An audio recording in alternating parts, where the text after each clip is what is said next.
बिस्मिल्लाहिर्रहमानिर्रहीम।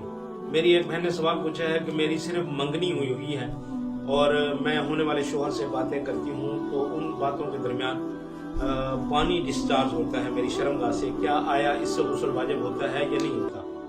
तो मेरी बहन, आपके सवाल का जवाब यह है कि सबसे पहले तो आप ये समझें कि मंगनी करने से कोई शख्स किसी का शोहर नहीं होता और ना ही कोई औरत किसी की बीवी बन जाती है। जब तक शरई तौर पे निकाह ना हो उस वक्त तक आप अभी गैर महरम है एक दूसरे के साथ। मंगनी से निकाह नहीं होता। मंगनियां तो आमतौर पे टूट ही जाती हैं। आप कितने हमने देखा है इतने सारे सालों के रिश्ते जो मंगनियों में बंधे हुए होते हैं, कोई अनबन होती है वो टूट जाते हैं।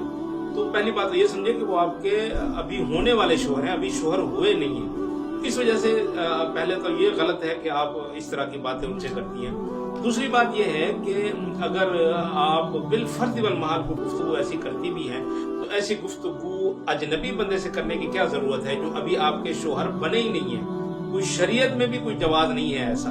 एक दो बातें ये, तो इन चीजों से परहेज करना चाहिए और ऐसी गुफ्तगू नहीं करनी चाहिए जो इंसान को ऐसे गंदे ख्यालात तक बंदा पहुंचे।